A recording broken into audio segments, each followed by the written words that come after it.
Everyone, so I'm back with another Brush Sauce Community Theater member artist interview and feature. And today I have Hans Krill with me. So yeah, feel free. Hello, give yourself a brief introduction.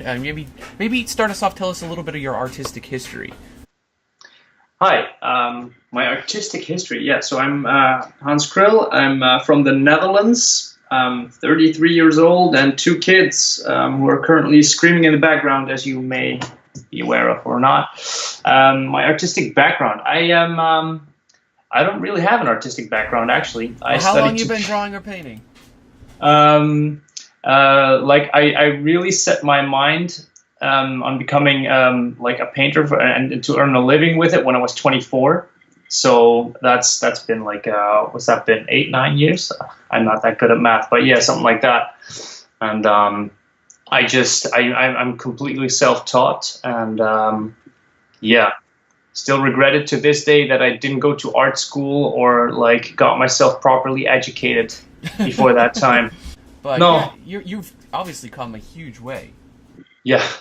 I'm not at all satisfied with my level at my current level, but I can at least agree with you that I've come a long way. Yeah. I think become satisfied.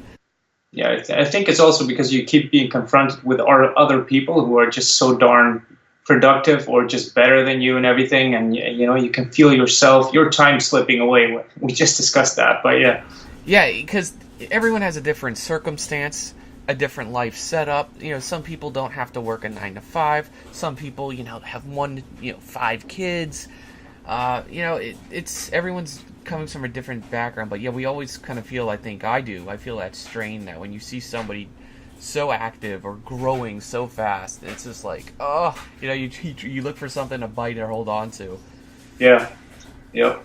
But exactly. I say if you're doing the best with your circumstances, and I try to do the best with my circumstances, I think that's the best that some of us can really hope for. Yeah, exactly. But sometimes you need to be you need to be woken up, because you can keep telling yourself, no, I'm doing the best I can. I'm spending like every hour that I have, but sometimes you realize that you're not actually doing that. Sometimes you just find yourself playing a little game or just slacking. Sometimes you have to. I think what I've learned, and we're the same age now, I found that the best thing you can do for yourself too, so you don't get burnt out and just overexpend yourself, balance in everything in life. Yep. You gotta have it. Yep. So like, if I go 3 days or whatever without even like playing any kind of little video game or watching a great show or something, I force myself to do that now. Kind of like I force, or I make sure I get some kind of exercise in every day, because you gotta have a little bit of everything to really kind of balance yourself out. I've never really been the type either. I'm not gonna lock myself up in the studio and just binge 20 hours on a singular image without like stopping to do anything. I definitely am very sporadic with how I approach things. Yeah, me too. I just I remember myself like laughing at those people at the first, when I actually, a friend of mine, he told me like, these people, they lock themselves up and they do nothing but draw and paint, and they don't go out. I was like, no man, I just love going out and drinking with my friends and everything. But as the years have progressed, I actually, oh man, I wish I'd done that. I wish I hadn't gone out and hadn't had those beers and everything, and just spent the time like painting, and I would have been so much better by now. But yeah, so benefit of hindsight. yeah, we all kind of deal with things, and we all have different circumstances. I think this is good to mention. But if you're making the best of what it is, and I think if you're pursuing, at least creatively, in painting what you're passionate about, that's absolutely the most important thing you could do. Yep, absolutely. So what inspires you the most? I think a good, how do I say this? Good stories inspire me. Like rich personas and good stories. So I've always, as a kid, I've been reading like fantasy books, and Lord of the Rings was actually one of the first books that I started out as as a kid, and I just never stopped reading fantasy after that. Yeah. So like I've been into Warhammer. I don't know if you know the game, the tabletop game. Um, I got my first models when I was like 11, and oh man, I ate that shit up. All those images, all those pictures and everything. So that was, I think, everything that I wanted to do. All I wanted to do was like paint like those figures and those drawings and those books, the Warhammer books and the Dungeons and Dragons, Magic, all that kind of stuff. So I'm like a basic nerd. Any favorite movies? Actually, my favorite movie is like Interview with the Vampire. Oh, very good movie. Yeah, I really like those. I'm a bit of an old school fan. I don't like any of the new movies, all those special effects and everything. Even though I'm actually in that business, all the new movies and the new games and everything, I really like classic games and classic movies and stuff like that, where it's not so overdone, you know? Yeah, I feel that. But I think that's interesting. I noticed that the tone or the theme, not even the theme, but like I think the tone in your images are like a lot different than some of the inspirations that you just mentioned. Yeah, they feel a lot more lighthearted and I'm not gonna say whimsical, but yeah, there's just a certain style to them that's I think a lot more optimistic than a lot of these sources that we do find in the real world and some of those current the darker fantasies and sci-fis and stuff like that. What really inspired your style decisions? I think that like a couple of years back, I had this really, I had a sit down with myself actually and was thinking like, okay, I keep striving for these really science fiction kind of images because I see other people doing speed paintings and I see that kind of style, but do I really want to copy that style? What am I good at? And I thought to myself, I really enjoy just drawing. I enjoy lines. So I try to focus on drawing like basically with lines and everything and try to like find a style that would suit line work. Your drafting is extremely good. I'm just looking at these design sketches. Great. Now, do you use any kind of plugins or special programs, or like even like a Cintiq or something when you get your lines as neat and kind of as fluid, as you are here? Well, no. I draw on a Wacom tablet, but not even a Cintiq. So that's awesome. Dude, that is great. Because I see a lot of student work and I see a lot of up and coming artist work. A lot of people do struggle with even just getting some basic. I do myself, like getting line work that looks this natural. And I think you really it is a strength of yours. Yeah, and that's a realization that I had, that I really enjoyed that. So I tried looking for a style that would complement that, the line work and the art, and then.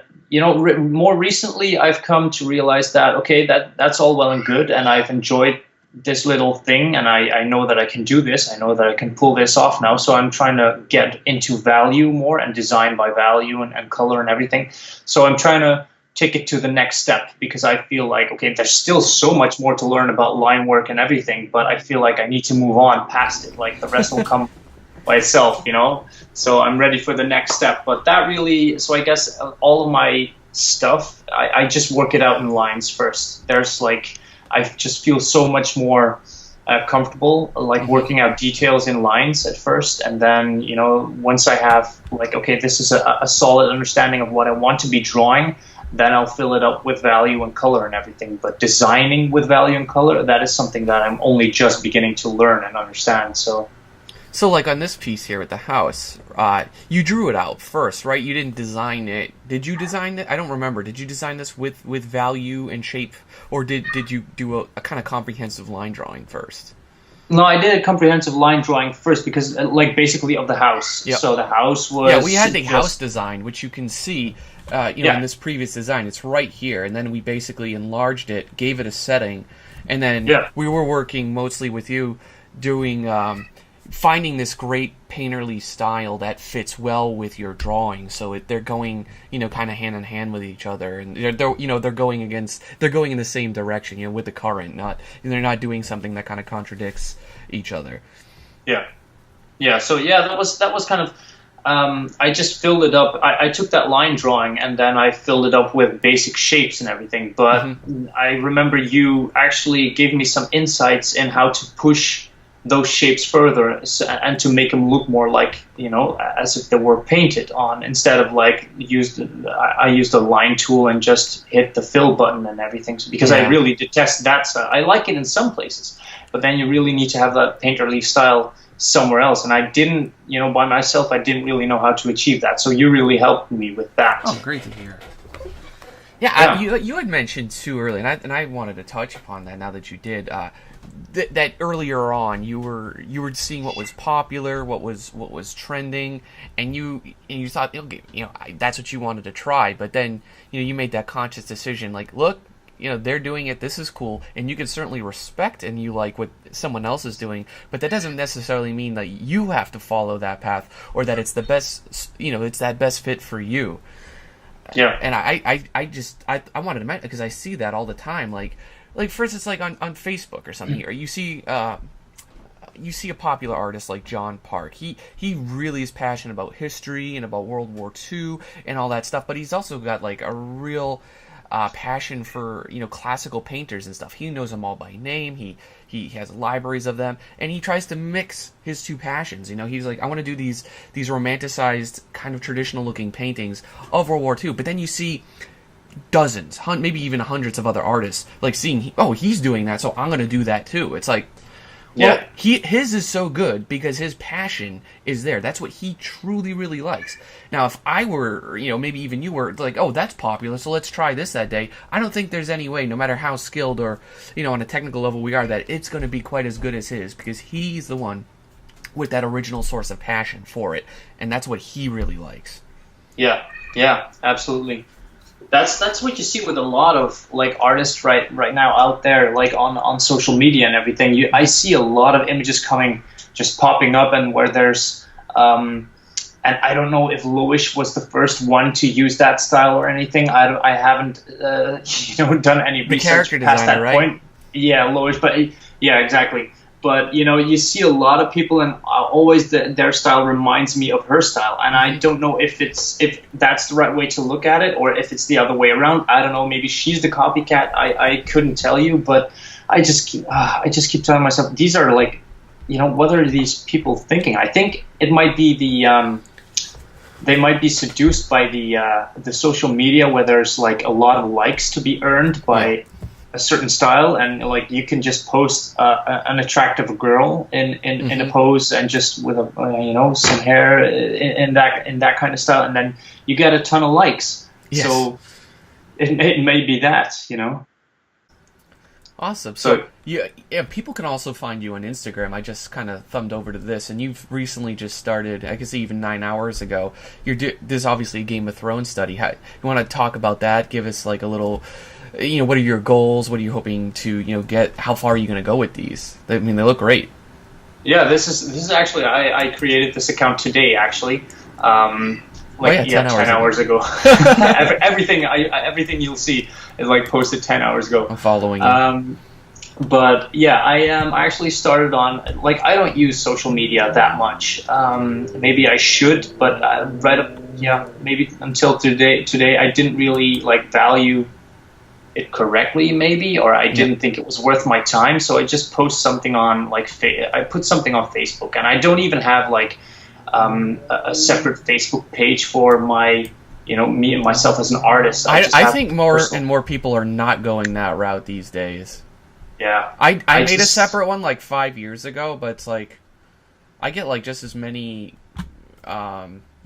views or likes or comments or something that I posted on my personal account as I do the art page, even though my art page has got like over 10,000 followers, which I only have like a little more than 1,000 friends. So it's my art page just gets buried, in things. People just don't see art when I post it there. So I'm like, why do I even bother most of the time? Yeah. So I just wanted to challenge myself because I've been actually that Jon Snow painting, that was actually the first one I did. You'll get to it in a minute, but that was the first one I did about 2 weeks ago. And I thought to myself, okay, this whole line thing is great. I just want to do values now, and I find myself like lacking in that department. So what do I like? I like characters, so I'm gonna study portraits. I'm gonna do portraits, and I don't want to be like coming up with I don't want to be designing anything, because I just want to focus on value, on brush strokes, on construction, and on like shapes. Shapes are so important, and I just wanted to focus on those. So I just decided to go for like Game of Thrones, that has such a plethora of characters ready, just ready to go. I'll just type a name in Google, and I'll just see what comes out. And I'll just pick a nice portrait, and I'll do one like each day that I'm actually working. So that's most of the time. That's like five days a week. This is actually second week that I've done this. I've only just been posting the ones that I'm content with. I still have like 4 or 5 that I don't even dare posting. I'll just redo them once I get more confidence. But yeah, from now on, I'll be posting one every day. I actually created the Instagram page especially for that, just to like get your hashtags in there. Yeah, I'm still trying to figure out how everything works. So if you have like advice, feel free to shoot me some advice. You just load up the hashtags. I think you make your comment, right? I think you post it. Whatever it is. From what I hear, you put about like 5 dots or spaces down to kind of give it room to breathe, so people can just read the description, and then you can put up to like 25 or 30 hashtags, I think, underneath that. And what I learned is, like, if you're doing this on your mobile device or whatever, right, go to your notepad, type up all the basic ones that you'll basically use every time. So you can copy paste those in, and then add your 10 specific ones to whatever, every time you put. That way you're not sitting there making hashtags for 10 minutes like I used to, which is like, that made me not want to do Instagram and things. I just got frustrated with it. Yeah, exactly. So how long about each are you dedicating to these on average? On average, like an hour and a half. That's fair. Yeah. So I try to restrain myself, try not to go in too much detail, but really just try and focus on getting those shapes to work. And if it ends up like really resembling the character, then that's a win. That's a win. But I'm basically just looking for shapes. I'm not focusing on a portrait. I'm not in my mind. I'm not painting a person. Mm-hmm. I'm just painting shapes. So that's and it's really helping out already. And I've only been doing it for 2 weeks. So yeah.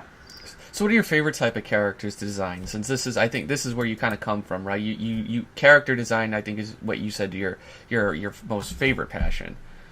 Yeah, and right up until I took your mentorship, actually, because maybe I've come to realize that designing characters was something a self-induced focus, because I was afraid of environments and vehicles and everything like that. But but I just like characters who are a bit, well, I guess you explained earlier, like a bit whimsical, who are not the absolute heroes. Every time I try to paint up an absolute hero, it doesn't work.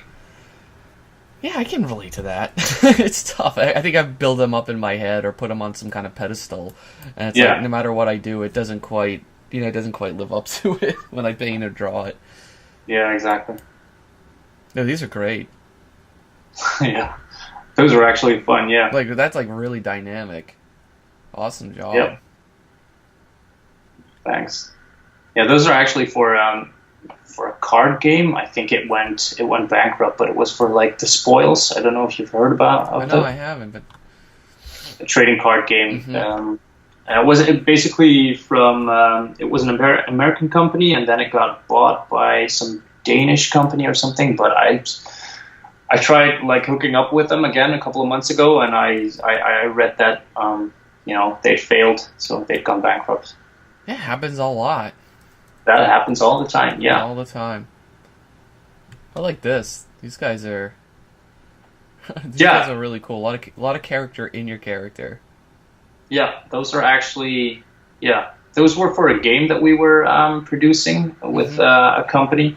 And and that I don't know what's happening with that. Actually, I think it got put on the shelf because the company, we got a real big investment, and now we're focusing on an app called Metal. But we're being told that the game part still has to wait for a bit. So. Yeah, very awesome. So you have a lot of really solid character designs and a lot of experience on them. What would you say was maybe then the biggest hurdle with those, or what mistake do you see less experienced character designers making, and what tip could you give for them? Well, to start off with, my biggest hurdle is to get the shape variety. I constantly, and maybe the technical aspect, because I drew up some really cool designs in my mind, and then I handed them over to the 3D artist, and he was like, "Oh man, this is totally impossible. How does this work? And how is this going to work? And this doesn't fit. And there's going to be such a restraint when animating." Every 2D and everything. artist's worst nightmare when they say that, right? Yeah, like, exactly. So it's this? like, oh man, and they were like, okay, I'm gonna make those pauldrons work. It's like, okay, but like dudes in World of Warcraft have huge pauldrons. How do you mean? Like they work, you know? But okay, I think that was like the biggest hurdle, like communicating with the 3D department and just making your 2D concepts work in 3D. That was actually really hard. I hadn't expected that. So I'm always telling people, you got to think, even if it's never going to be something in 3D, but if you could think in 3 dimensions in terms of like how it feels, and functions. Think of I always like try to make that mentality. Like if you had to sculpt this, you know, if you had to sculpt your own drawing, how would you make sense of it, or how would you sort it out? You know, if you're drawing or painting something, and you're like, you know, you give it that second thought where it's like, how does this work? Or, you know, what does this look like from the side? If you have no idea, chances are that it's a really flat and, a design that is very unclear. Yeah. Yeah, exactly. And I think it's communicating your ideas is the absolute most important thing. But that is something, you know, that is also really hard, because I hadn't expected that, but how could you, how could I have expected that? Because that was like the first time I really had the chance to work with a 3D team, and the first time that my concepts were going to be like produced in 3D. So that's, basically I really admire ArtStation for pulling off those challenges and everything, where they bring the industry together, and where you can actually, you'll get some feedback from a 3D artist who's chosen your design to like actually develop it further. And I've had that. I've been fortunate enough to have a 3D artist actually pick one of my designs and develop it further. And I hadn't even finished that design, so it was complete. It was completely shit. It was just a sketch, and she just found it so compelling that she picked it. But I was like, okay, I haven't actually imagined all the details. I haven't thought of a back view. I haven't thought of how this is all going to be supported and all tied in together. But that is just so important. And all those ArtStation challenges, they actually, that means a lot. So if you know people who are actually like 3D designers, and you yourself are like a 2D designer, I would really suggest just to hook up and just give feedback to each other. As many people as you can gather from all different phases of the pipeline. Just try hooking up and try starting some community. Feedback is amazing. Yeah, and that is really harsh, because you've put hours into working out those concepts and coming up with ideas, and then they just shoot them down. It's like, okay, no capes, because capes, they're hell to animate, and it's too heavy for the CPU and everything. I was like, oh fuck you! I've just spent hours on this cape, and the whole silhouette depends on the fucking cape. So I was like, yeah, that sucks. But it's really important to just like have feedback from the community and everything, yeah. And to be able to filter that feedback too, because you're going to get people from all experience levels and walks of life. But if sometimes somebody will just say just the right thing that will make you see your work in a different way. Yeah. And I think then that's a good piece of feedback, or just a good comment, because then it'll help you get a fresh take on something you've just you're either committed to, something you're personally or emotionally attached to, or something you've labored over, for days on end. And to get that fresh take on something is imperative to growth. Yeah. You've done a lot of challenges for the brush sauce community, and there are always, again, challenges no matter where they are, whether it's this community, whether it's ArtStation, whether it's CubeBrush, anywhere. Like that's a great way to bring artists together and just grow and develop. Exactly. Yeah, exactly. Because actually, one of the hardest parts that before I started doing these challenges and everything, I kept thinking to myself, okay, what do I want to draw? And I kept returning to these like really arbitrary images of a character doing something or just holding her hand up in a certain pose for no particular reason.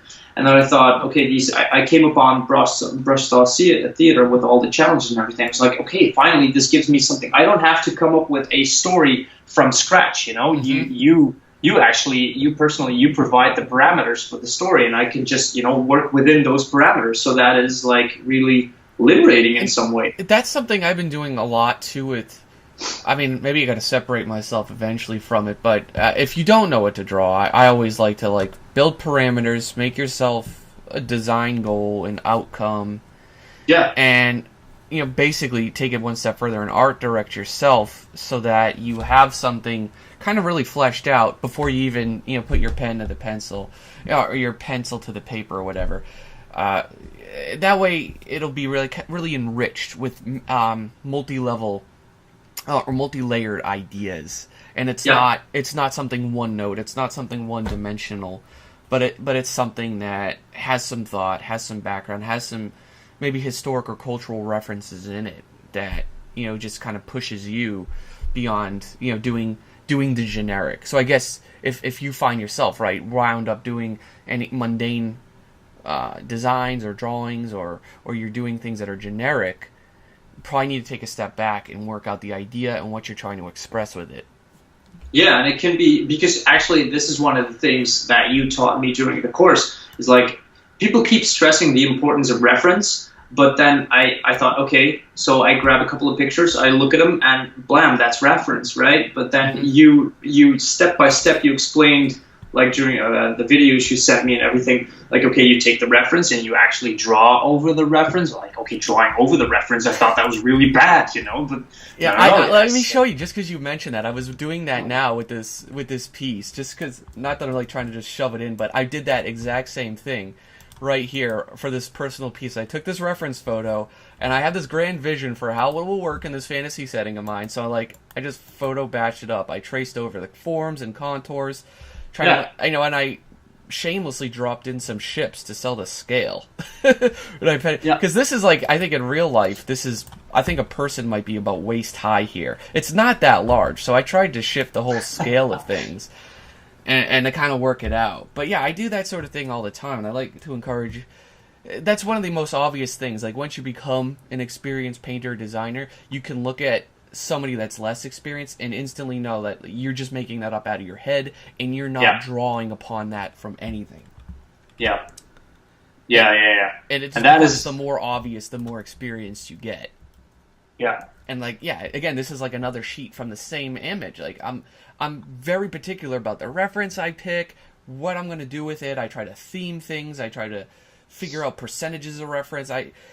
This is good if you're trying to push your design skills, but there still is I'm not going to do this every single image I ever make. There is a relaxed, kind of like you're doing with your studies. It is good sometimes just to shut all this stuff off and just kind of do a free sketch or free draw and just kind of see what comes of it. So I didn't want to come off as saying this is something you always have to do, but there certainly is a time and a place, and I think it can fix a lot of problems that people have that are starting out. Yeah. No, exactly. I didn't mean to imply that you said, okay, you have to do this every time, but I know for myself, for a fact, that I just started out by watching YouTube videos, and those were without commentary, without anything, just people doing speed paintings, and those were the only videos that I saw for a couple of years, actually. And so I I got to thinking that maybe you just had to sit down and stuff would just come, you know, stuff would just flow onto the paper. I was like, why doesn't it work that way for me? And I just kept hard, you know, pushing and pushing and pushing and pushing. And oh man, the hours I've spent actually doing stuff the wrong way, that is just abysmal, you know, just to get something. But it's almost one of those things like that you learn though through all that failure. You learn what works for you. You learn kind of a lot more about your own workflow, what you like to do, and I think without that failure, that wouldn't make you the artist that you are. Or me, we have to make a lot of those bad decisions to know what really is the right decision. Yeah, probably.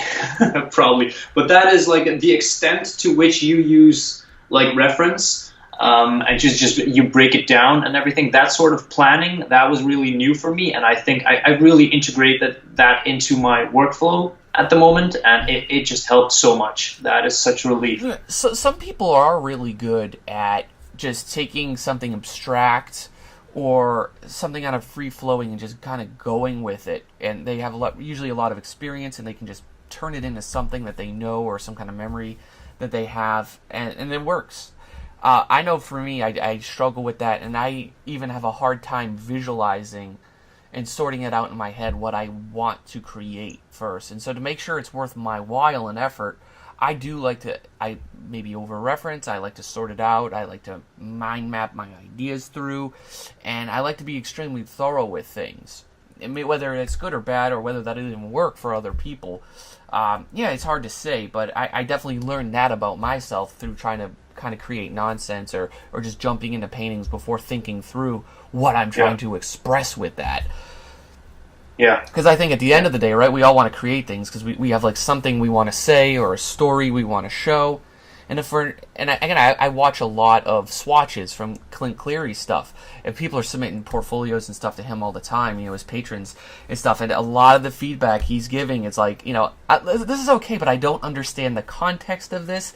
I don't understand what kind of emotion I'm supposed to... I must have heard him say that at least 3 or 4 times in his last stream. And it's like, again, it's that problem roots back to people not thinking their illustration all the way through, and they're like, what kind of emotional response they want the viewer to have. Yeah. But anyway, I know we're kind of running a bit tight on time here, but I'd like to thank you for coming on. As a former student of mine, and as an active member of the Brush Sauce community, and I'd love to encourage people to come check you out, follow you on Instagram, visit your webpage, and because you truly are talented, and I hope you definitely achieve and find what you're looking for through your art. Yeah, thank you for having me, and thank you for hosting the Brush Sauce community, because that is really it's been a great help. Yeah, and it's kind of gone off and taken a life of its own, which is something I've really always wanted it to do. The members of the community, they made an awesome Discord channel. People are actively posting in it, every day, and that's something I've always wanted. Something that I didn't have to micromanage every minute of my day, and I could just jump in, say hello, make a post, but it's been really good. Now I have community members helping me run the challenge, so I don't have to do all that work, because it is exhausting and extremely time consuming. But I've met all of my best personal art friends, of course, through basically YouTube, and that's really my highest motivator to keep making these videos as often as I can, even with a 2-week-old. It's extremely exhausting, but I've met all my best friends, through the YouTube, so I'm trying. It really motivates me to keep going, even when I'm tired. Yeah, cool. Anyways, thanks for coming on. You guys have a great evening over there overseas, and you too. Hopefully, I'll get to do another Brush Sauce community member featurette, sooner than the last time. I think it's been maybe 2 or 3 months since the last time I got to do one. So I'll have you help me pick up our next member that will snipe for an interview. And that's it, everyone. Take care, and thank you for viewing. Yep, see ya. Okay. Thanks for watching, particularly if you made it to the end here. If you'd like to support the channel, please like, share, and comment. You can find me on Facebook, ArtStation, and Instagram. Now, I share different content on each platform, so feel free to stalk me across the web. Feel free to join the Brush Sauce community as linked below. We do hangouts, have a Discord channel, host challenges, and support each other in artistic growth. Finally, if you'd like to inquire about my one-on-one mentorship program, head over to tyleredlinart.com, click on the mentorship tab for information, and shoot me an email. Also, I run 2 courses at the Computer Graphics Master Academy. Feel free to check out those as well. Take care.